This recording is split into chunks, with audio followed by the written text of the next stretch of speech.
Hey everyone, welcome back to the channel. I'm genuinely so glad you're here today. You've taken a moment out of your life, and that in itself is powerful, because what we're about to explore might just shift the way you view yourself, your past, and the path to your own happiness. Today, we're diving deep into one of the most profound psychology books ever written, The Courage to be Disliked by Ichiro, Kishimi, and Fumitake Koga. Now, let me set the stage. This isn't your typical self-help book with lists of things to do or empty motivational quotes. No, it's much richer, deeper, and more human. The book is written as a conversation, a back and forth between a young man, representing the frustration, confusion, and self-doubt that many of us feel, and a wise philosopher who embodies the principles of Alfred Adler, one of the great minds of modern psychology. Imagine sitting in a quiet room, the soft light of the evening spilling through the window, and hearing this dialogue unfold. You're witnessing a journey of discovery, questioning, and revelation. And the beauty of it is that these lessons aren't theoretical. They're practical. They're meant to touch your life directly, to help you see that your happiness isn't something you need permission for, and that the freedom to live authentically is always within your reach. Before we go further, let's talk briefly about the authors. Ichiro Kishimi is a philosopher who has spent decades studying and teaching Adlerian psychology. He has a deep understanding of human behavior, motivation, and the subtle mechanics of interpersonal relationships. Fumitake Koga, on the other hand, is a writer who has a knack for translating these deep, philosophical insights into words that are relatable and easy to digest for everyday life. Together, they created this book not to lecture, but to guide you gently, conversationally, and even provocatively at times, toward discovering your own path to freedom. Alfred Adler, the inspiration behind the philosopher's teachings in the book, was a revolutionary thinker. Unlike Freud, who emphasized the weight of our past and our unconscious desires, Adler argued that we are not bound by our past traumas or experiences. He believed that every person has the capacity to shape their life, to choose meaning, and to pursue happiness, if only they have the courage to do so. The structure of this book is simple but brilliant. Each chapter presents a question, a challenge, or a doubt raised by the young man, and the philosopher responds with calm reasoning, sometimes gentle, sometimes firm, always insightful. What's powerful about this format is that it doesn't just tell you what to do. It allows you to experience the struggle, the questions, and the realizations as if you are part of the conversation yourself. And that's why this book resonates so strongly with people all over the world.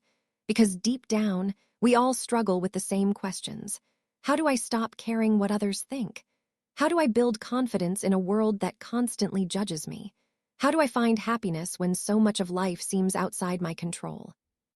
By the end of this narration, my hope is that you'll walk away not just with knowledge, but with a feeling. A subtle shift in perspective that allows you to step forward in your life with more courage, clarity, and self-acceptance.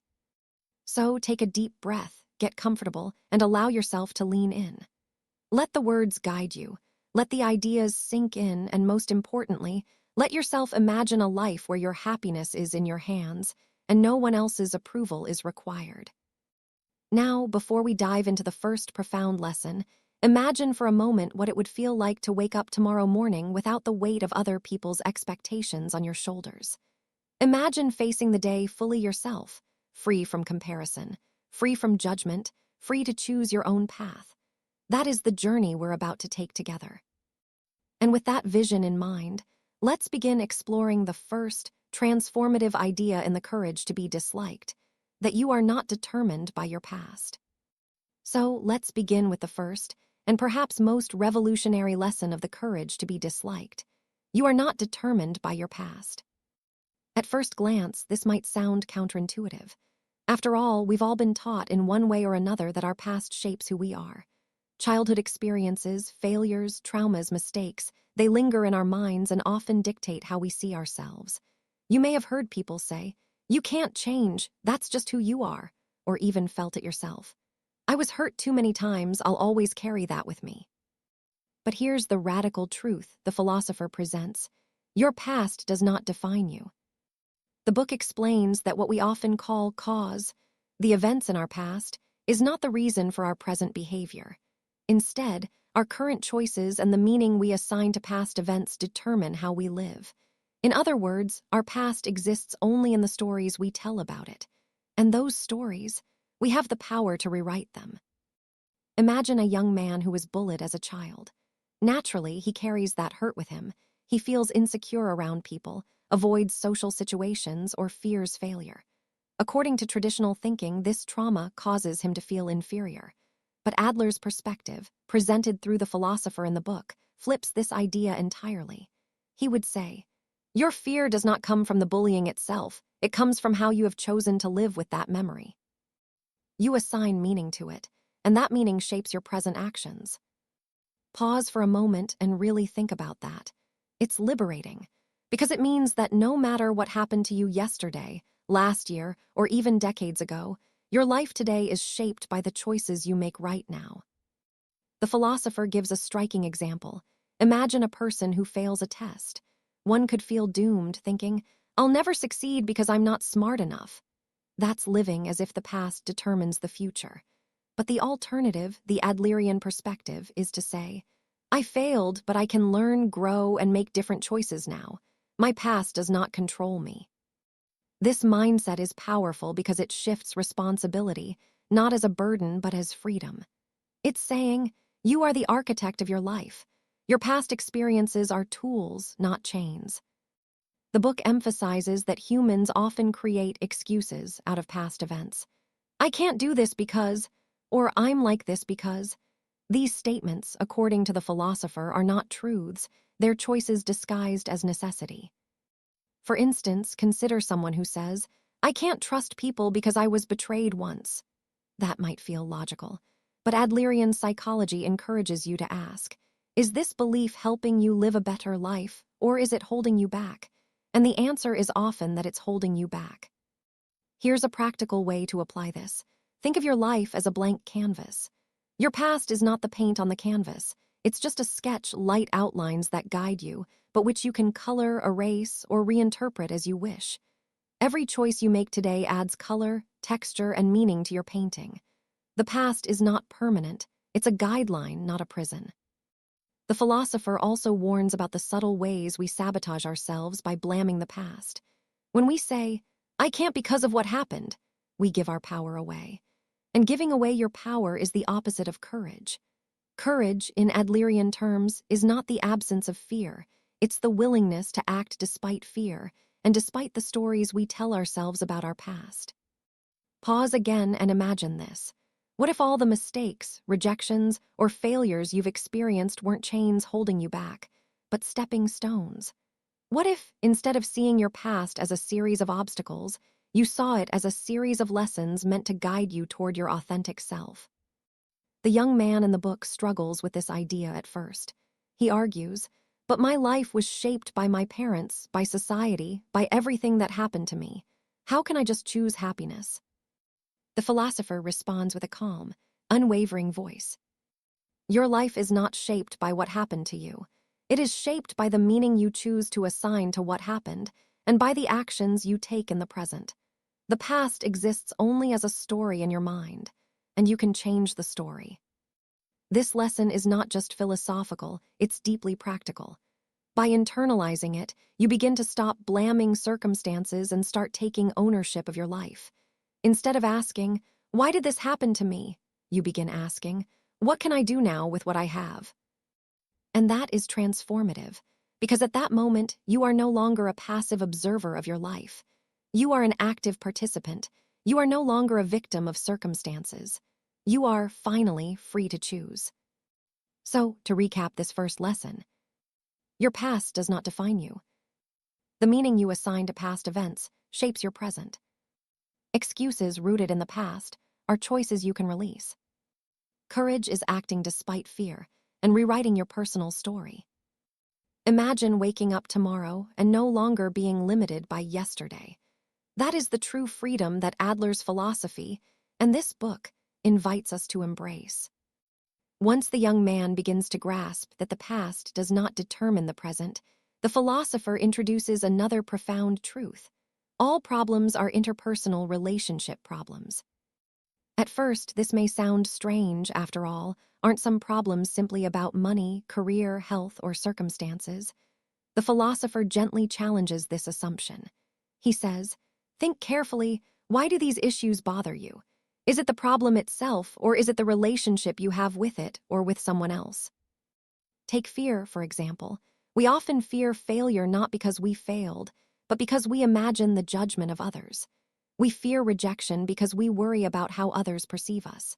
Insecurity arises not from our abilities, but from the constant comparison to those around us. And anger. Often it is a response to the perceived unfairness of how others treat us. The young man reacts, but surely some problems exist independently of people. If I lose my job, isn't that a problem on its own? The philosopher smiles calmly and explains, the job itself is not the true problem. The distress arises from your relationship to it, how much you allow your self-worth to depend on it, and how you imagine others will judge your failure. Every problem that causes suffering is, at its root, about how we relate to others and how we measure ourselves in the social world.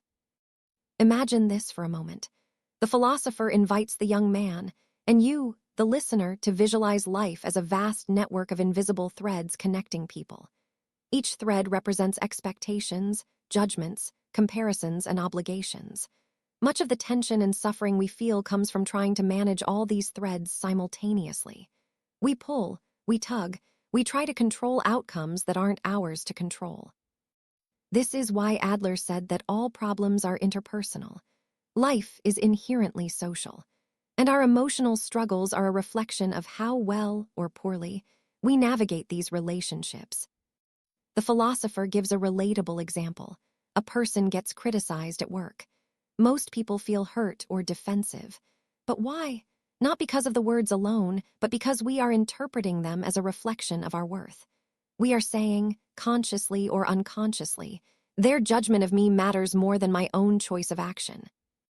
This is a subtle but life-changing insight.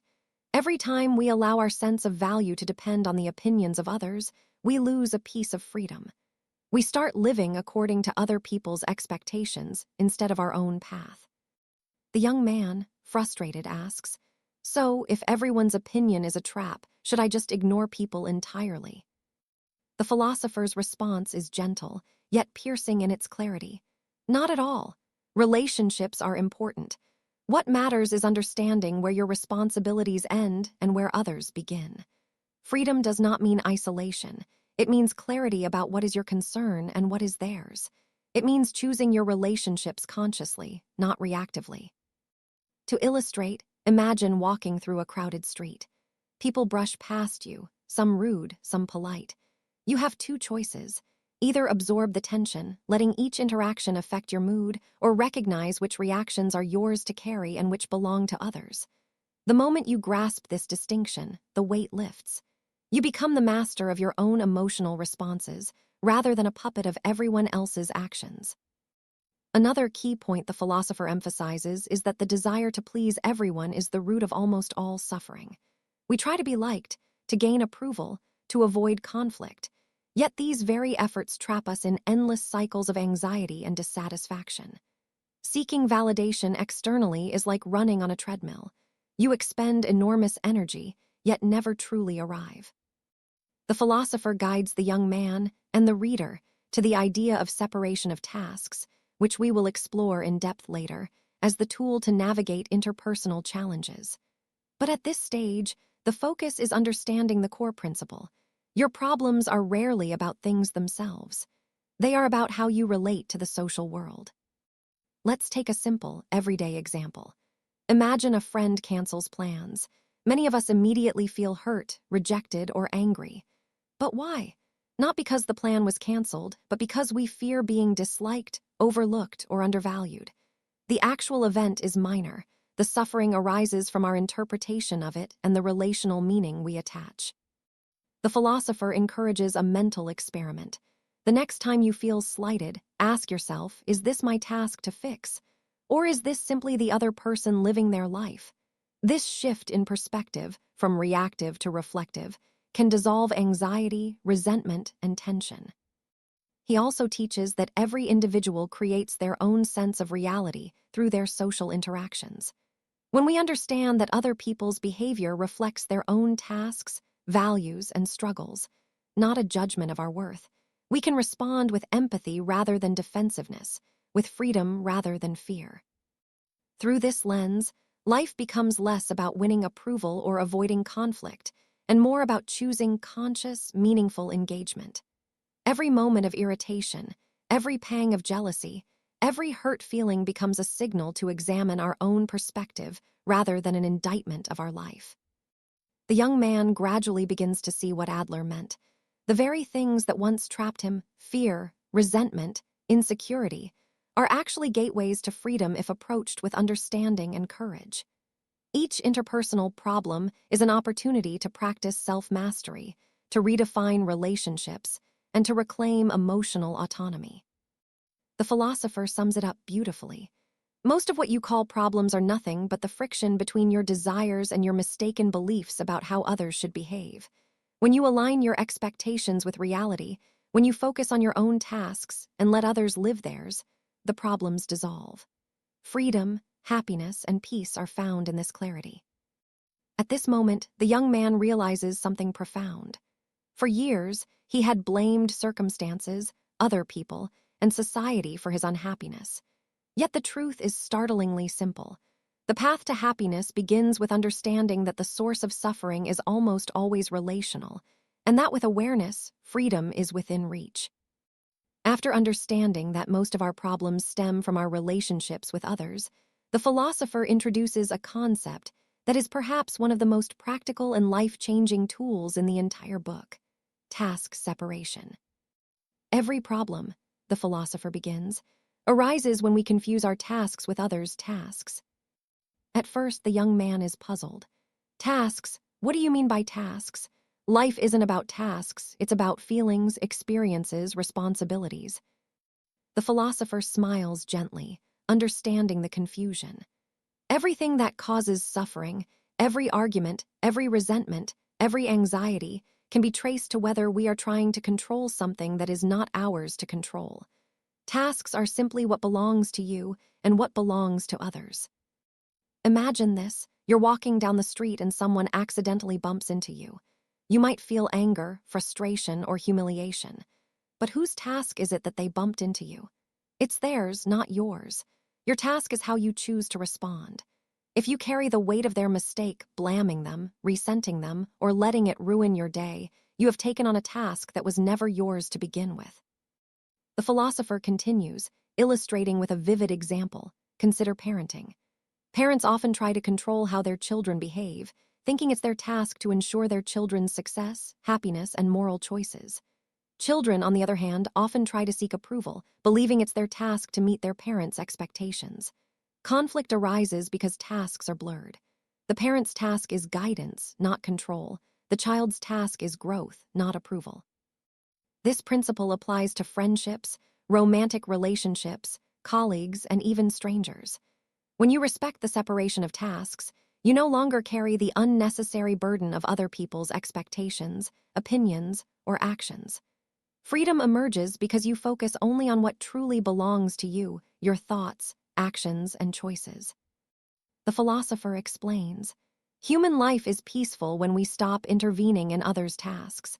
Peace is destroyed when we mix our tasks with theirs. The courage to live freely is, in large part, the courage to respect this separation. Pause for a moment and let that sink in. Think about the countless moments in your own life when you felt frustrated, hurt, or anxious because of something someone else did. Now imagine if you had approached it with task separation. Could you have maintained your peace? Could you have acted without unnecessary emotional baggage? The young man is still skeptical. But isn't caring about others a good thing? Shouldn't we intervene sometimes? The philosopher nods. Certainly, caring is essential, contribution is essential, but notice the difference between contribution and control. Contribution is voluntary, mindful, and purposeful. Control is reactive, anxious, and forced. When you act from contribution, respecting the other person's task, you create harmony. When you act from control, imposing your will on others, you create suffering for them and for yourself. To make this practical, the philosopher offers a visualization exercise. The next time you feel irritation towards someone, pause. Ask yourself, whose task is this? If it's theirs, release it. If it's yours, act with intention. This simple distinction, applied consistently, frees enormous emotional energy. Consider a workplace scenario. A colleague criticizes your work harshly. Many of us would immediately feel defensive, angry, or insecure. But let's apply task separation. The colleague's behavior is their task. They are responsible for their words and actions. Your response is your task, how you interpret, react, or choose to improve. When we confuse these tasks, suffering arises. When we separate them, clarity emerges. You realize that anger, resentment, and fear often come from taking on tasks that aren't yours to bear. The young man slowly begins to understand. He recalls times when he was anxious about others' opinions, trying to force people to like him, or worrying over things he could not change. He realizes now that so much of his suffering came from not recognizing the natural separation of tasks. The philosopher smiles. Freedom does not come from controlling others. Freedom comes from acting on your own tasks with courage and releasing what belongs to them. Now, imagine a life where this is applied consistently. You no longer worry about whether friends agree with you. You no longer obsess over family approval.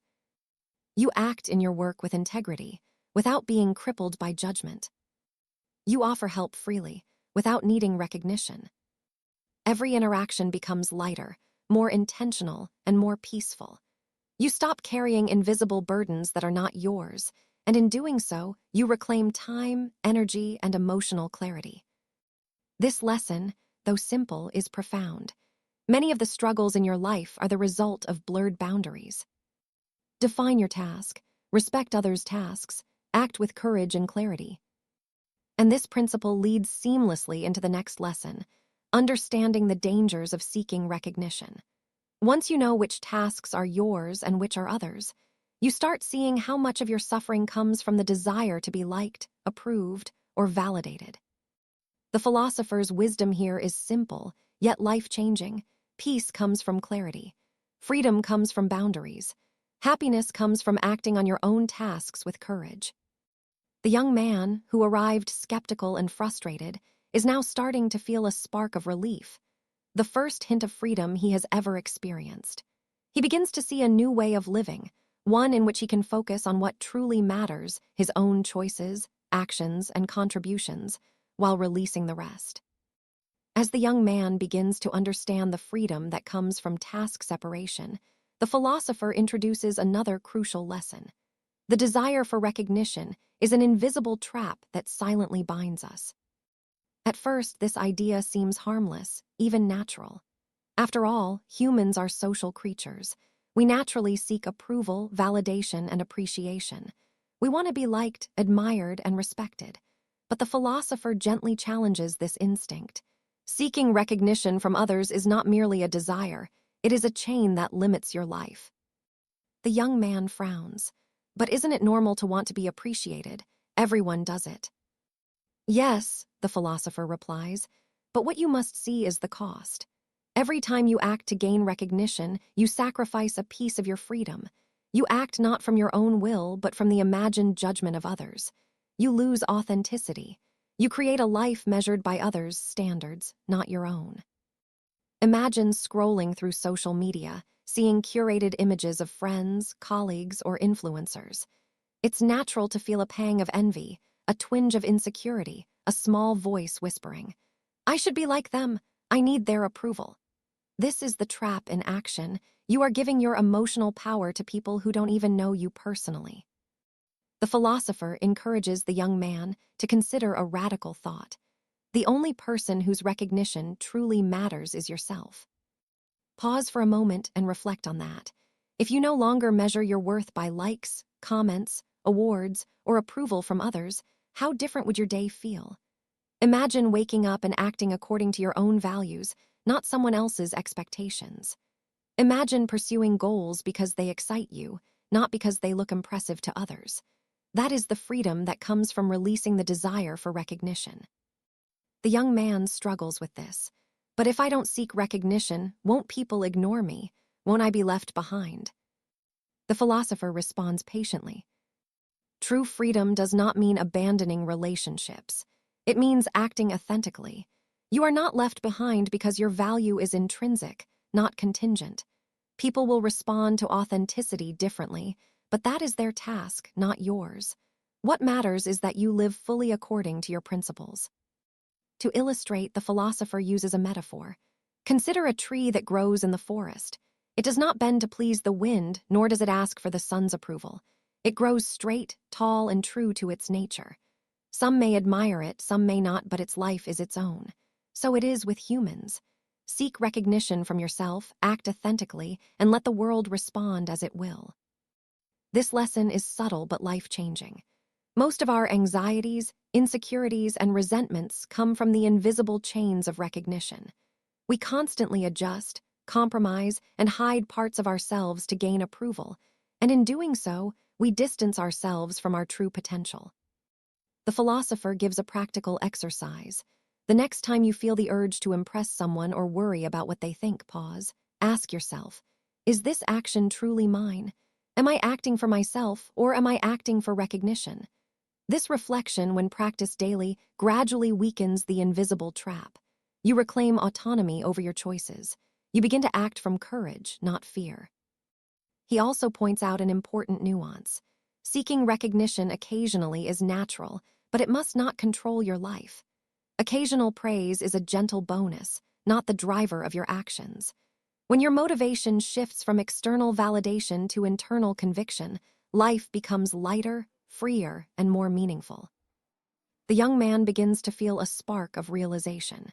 He remembers times when he held back ideas, avoided risks, or hid aspects of himself simply to be liked. Suddenly, he sees the subtle chains that held him captive, chains that he had mistaken for normalcy. The philosopher concludes this lesson with a profound insight. Happiness and freedom are inseparable from the courage to live without seeking approval. When you stop chasing recognition, you stop living reactively. You start living proactively. Every decision becomes yours, every action a reflection of your authentic self, and every moment a step toward genuine liberation.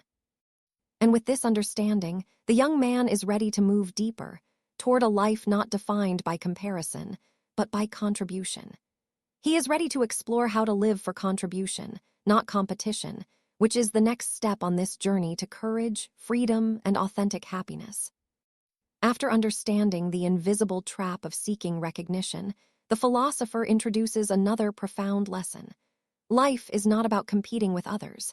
It is about contributing to them. The young man, still skeptical, asks, "But isn't competition natural? Don't we need it to grow, to succeed, to prove ourselves?" The philosopher smiles, calm and patient. Competition is often a mask for insecurity. When you constantly measure yourself against others, your life becomes a race you never win. You measure success externally, and happiness slips further from your grasp. True growth, true satisfaction, comes not from beating others, but from asking, how can I contribute? How can I make a difference? Imagine two students in the same class. One obsessively compares grades, constantly feeling anxious, envious, or proud depending on how they measure against their peers. The other focuses on understanding the material, helping classmates when they struggle, and improving steadily. Over time, the first student may achieve high marks but live in constant stress and fear of judgment. The second grows deeply, gains confidence, builds genuine connections, and experiences satisfaction in every step. The philosopher explains, competition measures worth externally, contribution measures worth internally. One is exhausting and endless. The other is liberating and fulfilling. He offers a practical visualization. Imagine your life as a garden. If you focus on competition, you constantly compare your flowers to your neighbors. You worry if their blooms are brighter, taller, or more admired. You spend energy resenting, envying, or striving. But if you focus on contribution, you nurture your own garden, helping others tend theirs when needed, sharing seeds, or offering advice. You find joy in growth, yours and theirs. And in doing so, you create a vibrant community, not just a solitary struggle. The young man reflects on his own life. He remembers jobs, school, and social situations where he measured himself against others, always trying to win, to prove, to outperform. Yet in these moments, he often felt anxious, inadequate, or exhausted. When he helped others, shared knowledge, or contributed without expectation, he felt a deeper satisfaction. The philosopher nods. This is exactly the point. Contribution is the source of authentic fulfillment. Life is not a ladder to climb for status. It is a field in which to plant, nurture, and grow. When you focus on contribution, you release the chains of comparison and find purpose beyond yourself. He continues, gently emphasizing the courage required. It is not easy to abandon competition. Society constantly encourages comparison, ranking, scoring, and measuring. To live for contribution requires courage, the courage to focus on what truly matters, the courage to define success on your own terms. Let's take a real-world example. Consider a workplace where two employees are vying for a promotion. One obsesses over outperforming the other, feeling anxiety and envy at every turn. The other focuses on improving their skills, helping the team succeed, and contributing meaningfully. Even if the first gets the promotion, they may still feel incomplete, anxious, or unfulfilled. The second, whether promoted or not, gains respect, fulfillment, and genuine growth. The philosopher encourages reflection. What would your life look like if every day you asked yourself, "How can I contribute today?" instead of, "How do I win today?" Imagine acting from contribution rather than competition in every sphere, at work, at home, in friendships, and even in your personal projects. You stop worrying about being better than someone else. You stop comparing achievements, wealth, or recognition. Instead, you channel energy into meaningful action that serves, uplifts, and creates impact. This lesson is also deeply liberating in relationships. When we compete with others for attention, approval, or affection, we create tension and anxiety. When we contribute, listen genuinely, support, and encourage, we create trust, intimacy, and mutual respect.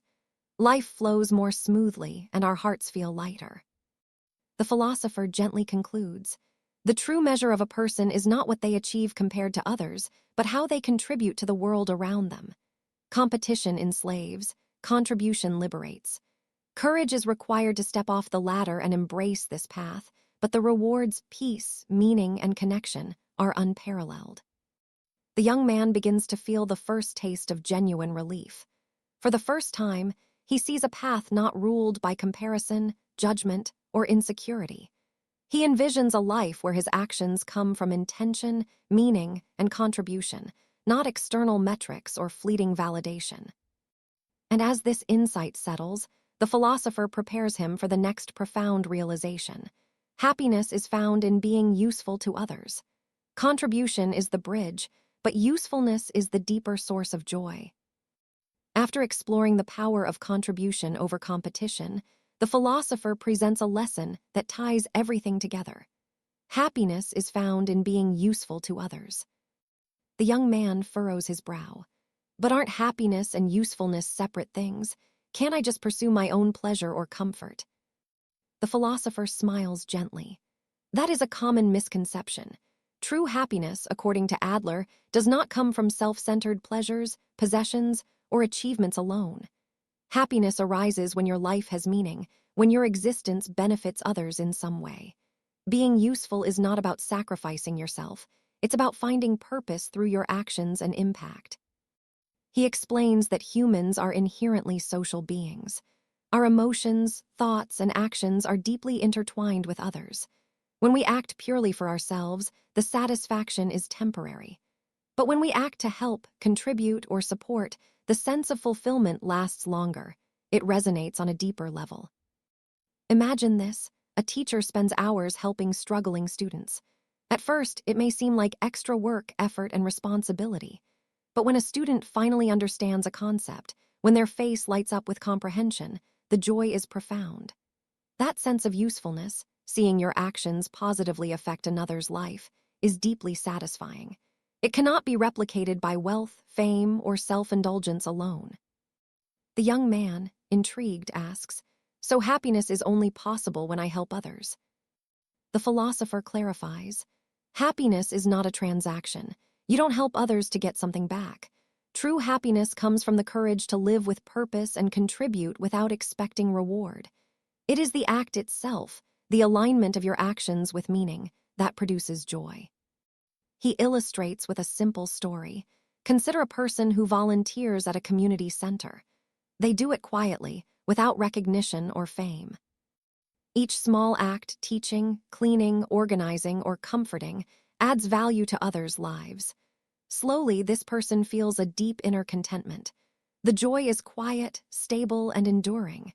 It comes from knowing that they make a difference, no matter how small. The young man begins to see the connection between previous lessons. Releasing the past frees him from unnecessary burdens. Task separation protects his freedom and clarity. Letting go of recognition reduces anxiety and insecurity. Living for contribution aligns his actions with purpose. Now, adding usefulness completes the picture. Happiness is not just about acting authentically, it's about acting in ways that positively impact others. It is a life that moves outward, rather than inward, finding meaning in connection and service. The philosopher invites the young man and the listener to reflect. What can I do today to be useful? Even small actions count. Helping a friend, mentoring a colleague, sharing knowledge, offering kindness, or simply listening. Each act strengthens the sense of purpose and connection, creating ripples of happiness that extend beyond oneself. He also emphasizes that being useful does not require grand gestures. It is not about heroism or sacrifice. It is about consistent, mindful contributions in daily life. A kind word, a helping hand, or an encouraging note can create profound impact. Happiness grows when your life is intertwined with others through meaning, not obligation. Pause for a moment and imagine a life guided by this principle. Imagine waking up every day and asking, how can I contribute today? How can I be useful? You act with intention, knowing your value is not in what others think, but in the positive difference you make. Anxiety diminishes, comparison fades, and a quiet joy emerges. The philosopher sums it up beautifully. Happiness is not a goal to be achieved or a treasure to be found. It is the natural result of courageously living, acting authentically, and being useful to others. When you align your life with these principles, joy is inevitable. It flows naturally from meaningful action. The young man, who began his journey skeptical and burdened, now glimpses a new life. A life where he can act freely, contribute meaningfully, and experience happiness rooted not in fleeting pleasure or approval, but in purpose, courage, and usefulness. And with this understanding, he is ready to take the final steps, to engage with the world confidently, to act with courage, and to live unapologetically as his true self. As the young man reflects on all the lessons, releasing the past, separating tasks, letting go of recognition, contributing to others, and finding happiness in usefulness, the philosopher encourages him to take action in the real world. You've learned much today, the philosopher says, but knowledge alone is not enough. True change comes when you apply these lessons. Reflect on them, practice them, and notice how your life transforms. And just as importantly, share your insights with others, for teaching and sharing are themselves acts of contribution. The young man nods thoughtfully. So, I should act on what I've learned and not just keep it inside. Exactly, the philosopher replies. Courage grows in action. Each small choice to live authentically, to focus on your own tasks, and to contribute meaningfully strengthens your freedom and your happiness. Start today. Begin with small steps. Observe how your relationships, your mind, and your heart respond. Share your journey, inspire others, and create a ripple of courage. Pause gently, letting this sink in. For you, the listener, this is your invitation. Think about your life, your relationships, your work, your goals. What is one thing you can do today that aligns with these principles? Perhaps it's letting go of someone else's judgment. Perhaps it's contributing your time or skill without expectation. Perhaps it's recognizing that your past does not define you and taking a small but bold step toward authenticity. If this summary has sparked something in you, if you feel a spark of courage, clarity, or hope, share your thoughts in the comments below. Tell me, what's your biggest takeaway from the courage to be disliked? Which lesson resonates most deeply? Your reflections could inspire someone else in ways you might never imagine.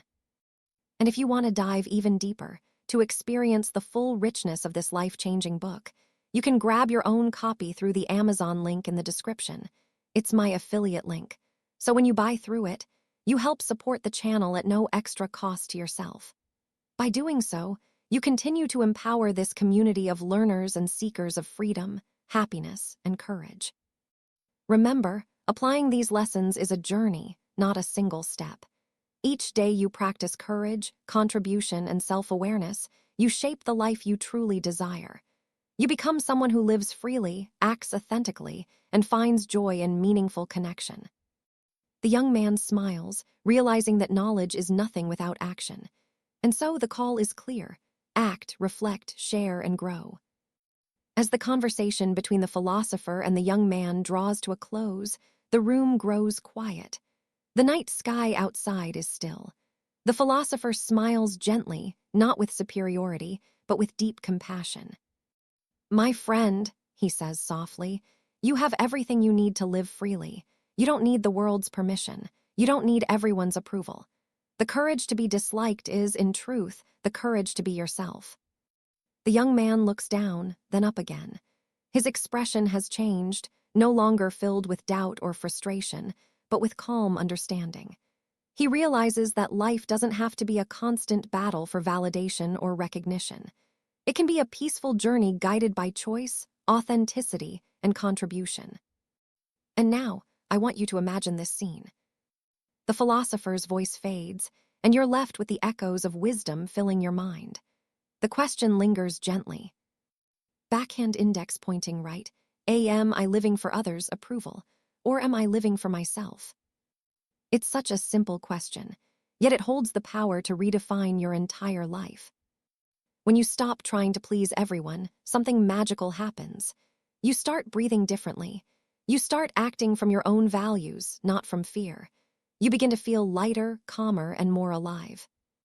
Remember, you are not your past. You are your choices now. You are not defined by others' opinions. You define your own worth. You are not here to compete endlessly. You are here to contribute meaningfully.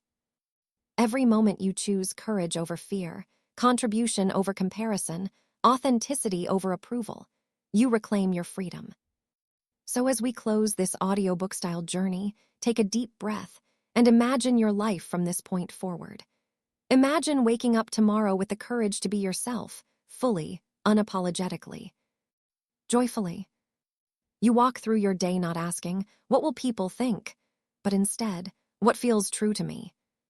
You act from your heart, you speak honestly, and you start noticing a quiet happiness that doesn't depend on anyone's validation. That, my friend, is the courage to be disliked, the courage to live your truth. Soft piano continues, now joined by gentle strings, swelling slightly in emotion.